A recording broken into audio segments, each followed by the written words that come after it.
Seja bem-vindo ao meu canal.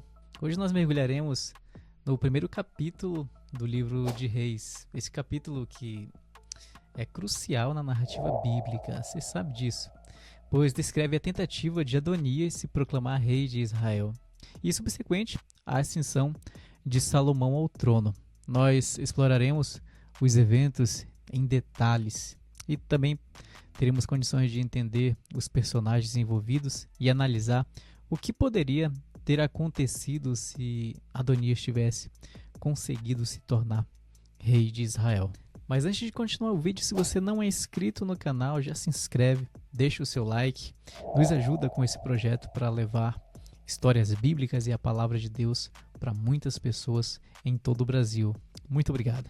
Vamos entender um pouco do contexto histórico dessa ocasião. 1 Reis se passa nos últimos dias do reinado de Davi. Bom, Davi, o segundo rei de Israel, você sabe, é um dos personagens mais importantes do Antigo Testamento.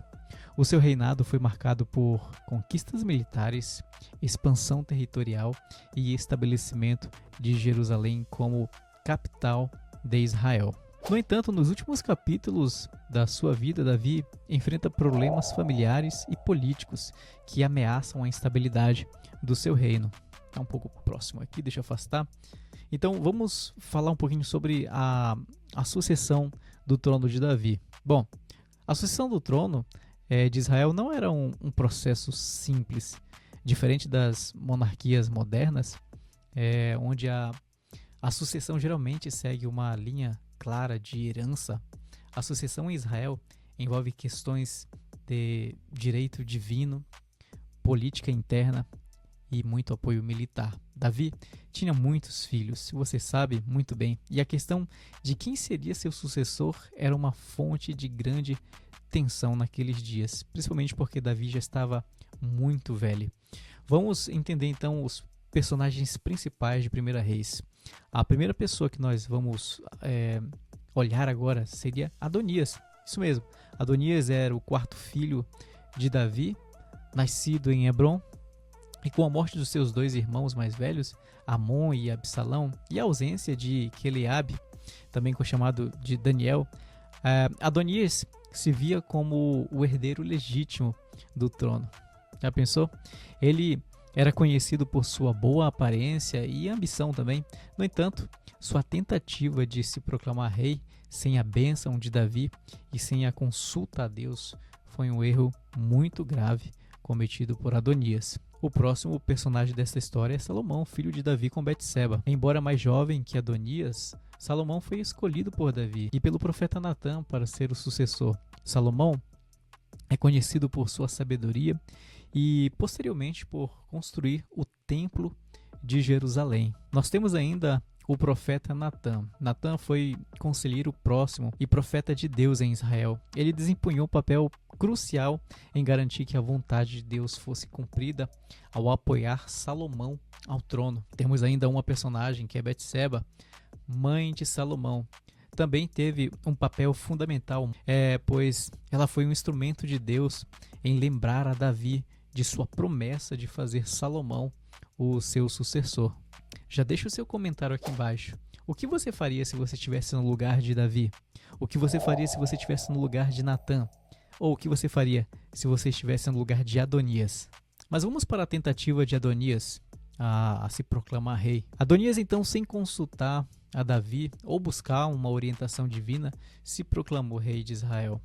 Ele organizou uma grande festa, convidando todos os seus irmãos, exceto Salomão, e vários líderes militares e religiosos que o apoiavam, como Joabe, o comandante do exército de Davi, e Abiatar, o sacerdote. Por outro lado, Natã e Betseba, ao saberem da tentativa de Adonias, agiram rapidamente. Betseba foi até Davi e o lembrou da sua promessa de fazer de Salomão o próximo rei. Natã entrou logo depois, confirmando a situação e incentivando a Davi a agir rapidamente. Então, o rei Davi ordenou que Salomão fosse ungido rei imediatamente. Ele instruiu o sacerdote Zadok, o profeta Natã e a Benaia, filho de Joiada, a ungirem Salomão em Giom. O som das trombetas e os gritos de aclamação do povo marcaram o início do reinado de Salomão. Vamos imaginar agora um cenário alternativo, caso Adonias tivesse conseguido se tornar rei de Israel. Bom, se Adonias tivesse conseguido se tornar rei de Israel, a estabilidade política provavelmente teria sido significativa. Sua ascensão ao trono foi marcada pela falta de apoio divino e pela desconsideração das promessas de Davi. Isso é fato. Isso poderia ter levado a uma divisão entre os seguidores de Adonias e de Salomão de uma forma muito rápida, resultando em uma guerra civil instantânea. Antes de continuar com o vídeo, se você não é inscrito no nosso canal, se inscreve aqui, nos ajuda com esse projeto. Tenho certeza que nós alcançaremos muitas vidas com a palavra de Deus. Vamos imaginar agora as relações com os profetas. Adonias não tinha o apoio dos profetas de Israel, nenhum apoio. Sua falta de respeito pelo conselho divino e pelos líderes religiosos poderia ter levado a um conflito contínuo com os profetas, minando ainda mais a sua autoridade. Adonias se cercou de figuras influentes como Joabe e Abiatar, mas sua legitimidade sempre seria questionada, e essas alianças frágeis poderiam se desfazer facilmente, resultando em traições e novas tentativas de usurpar o trono.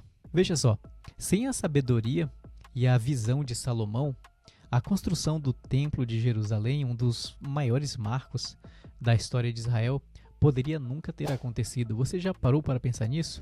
Isso teria um impacto duradouro na vida religiosa, cultural e política de Israel, até nos dias de hoje. Mas para finalizar esse vídeo, a história de 1 Reis não é apenas um relato de intriga política, mas um testemunho do cumprimento da vontade divina através de escolhas humanas. Isso é muito fato. A ascensão de Salomão ao trono, com o apoio de Davi, Natã, Betseba, foi um momento crucial na história de Israel. Se Adonias tivesse se tornado rei de Israel, o curso da história poderia ter sido muito diferente, levando a conflitos internos e a uma possível divisão do reino. Não que isso não aconteceu logo depois, mas enfim. A narrativa nos lembra a importância de seguir a vontade de Deus e buscar sua orientação em nossas decisões. Então, que possamos aprender com esses exemplos e aplicar esses princípios em nossas vidas diárias. Se você gostou desse vídeo, não se esqueça de curtir, compartilhar e se inscrever no nosso canal para você receber então mais vídeos como este. Muito obrigado e até a próxima.